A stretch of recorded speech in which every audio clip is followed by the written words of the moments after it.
Let's go into your reading here.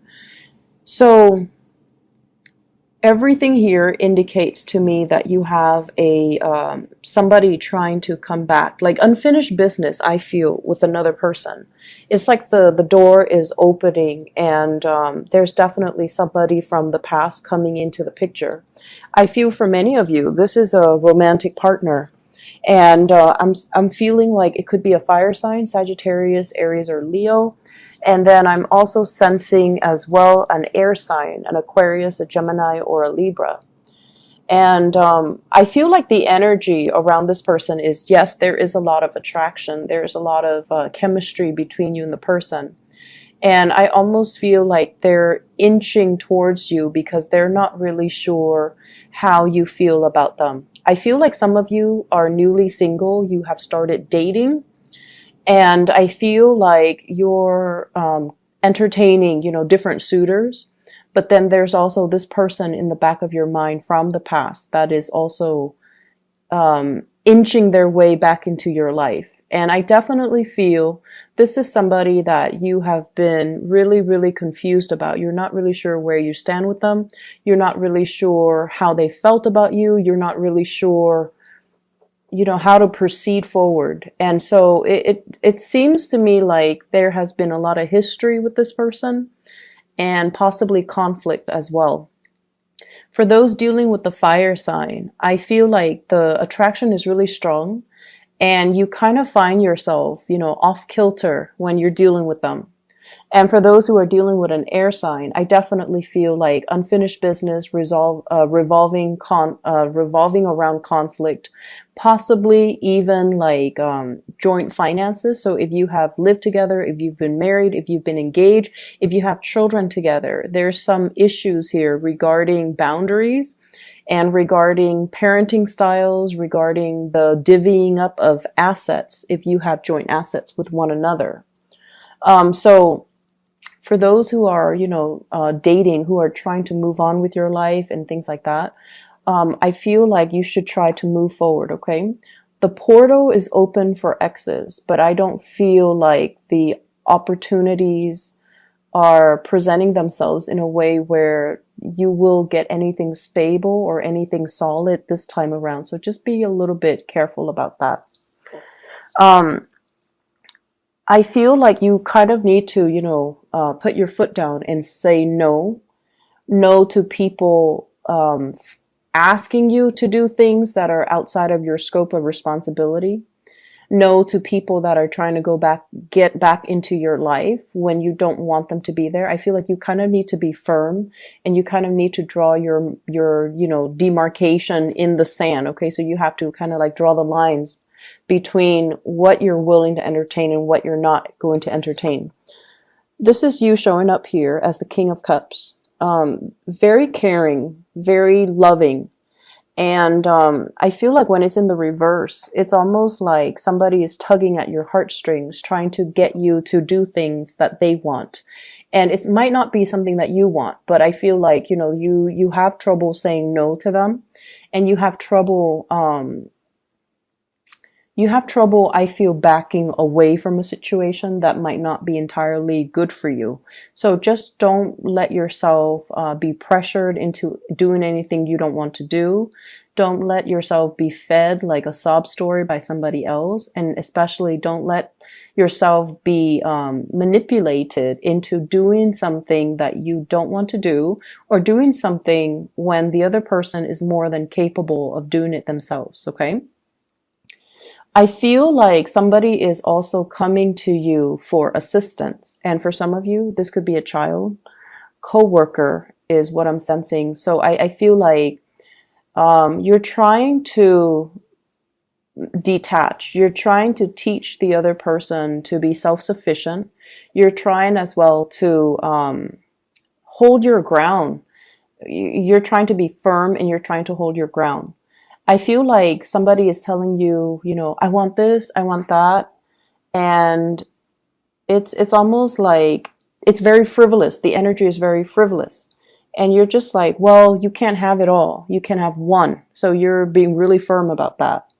And then I also feel like coworkers coming to you asking as well, Can you help me with this? Can you do this for me? I'm on a time crunch and I don't want to get in trouble. Can you do it for me? So I see like responsibilities kind of push to your side, and it's outside of the scope of your responsibilities. These are not responsibilities that are meant for you.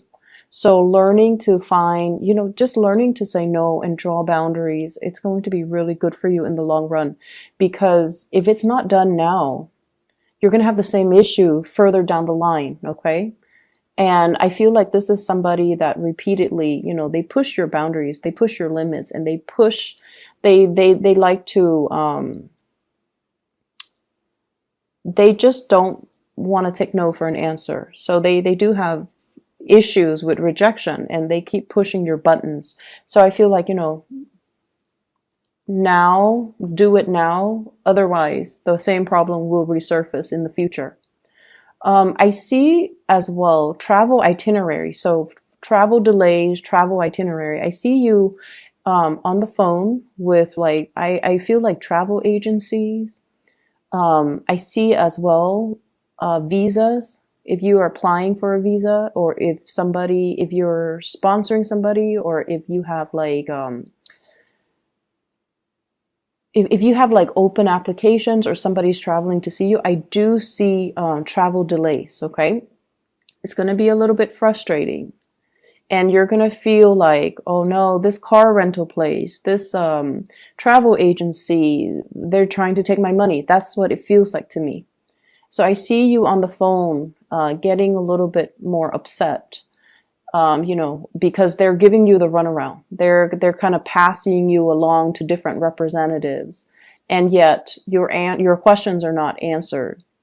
And so what they're saying here is to be very, very firm when you're dealing with these people that are passing the buck. They're basically kicking the can down the road. They don't want to give you a straightforward answer, so they pass you along to a different representative. And so push to really speak to, a supervisor, push to speak to somebody who's in charge, because then they can't be evasive once you take that route. So I definitely feel like there's a need here to be really firm, to push for what you want, and to, not be a doormat to other people's agenda. Okay, so that's going to be really, really important for this week. It's a little bit of a trying week, just mainly because I feel like there's a time crunch on your end. There's also lots of distraction is what I'm feeling. There are also lots of people coming to you one after another. And so I feel like, it's like the perfect storm. Everything is culminating. And so while these things are minor irritations, they do add up. And it's always the minor things that get us more than the big things. The big things we usually can anticipate, and we usually accept them at face value, but it's the little things, the little annoyances, the little inconveniences that kind of creep up on us and catch us unawares, and then it just gets our blood boiling. So I feel like it's a little bit of an exasperating, 7 days that you're dealing with. What I'm seeing as well is somebody is recovering from health issues, okay? So if you're dealing with somebody around you, they're definitely feeling a lot better energetically. They just want to do everything. So if they've been kind of down and out, or if they've been sick, or if they've been, under the weather, they might have not responded to you. They might have been very dormant. They might have been very secluded. And now they're coming out of their illness. And I feel like they want to eat everything. They have an appetite. They want to do everything. Now they have free time as well. So they want to see everything, and they will be communicating heavily with you. Can we do this? Can we do that? Can we go here? Can we go there? For some of you, I feel like children. And then for others, co-workers as well. And also a significant love relationship, like a partner that you're with who is doing this, okay? I'm also seeing as well, when it comes to travel, you want to check your itinerary. You want to make sure everything is, where it's supposed to be, that you have, your car. If you are renting a car, that you have everything lined up. If you're renting from a hotel or like an Airbnb, if you're renting a place for accommodations, make sure everything is clearly spelled out, and, get to the place early so that you can confirm, okay? Because I do see like little annoyances creeping in. I see you as well making lots of phone calls, trying to sort out a situation, trying to iron out something. And I feel like there are financial transactions that are going to be a little bit sketch. Like, it seems like the terms weren't clearly looked at or weren't clearly spelled out. And you were hoping for one thing, but they're telling you, you know, well, look at the fine print. We spelled it out, and this is not the way that we interpret the rules. So there's definitely issues when it comes to, you know, your interpretation of the rules and their interpretation of the rules. But I feel like it's a financial transaction. You're dealing with a representative, and they're going to pull your leg a little bit. So stand firm and be very adamant about, you know, speaking to, escalating things to a up the chain of command, so that you can get your answers, so that you can get all your questions answered, so that you can get the outcome that you're looking for as well. So that is all I have for you here, Cancers. I hope that you still have a prosperous week either way.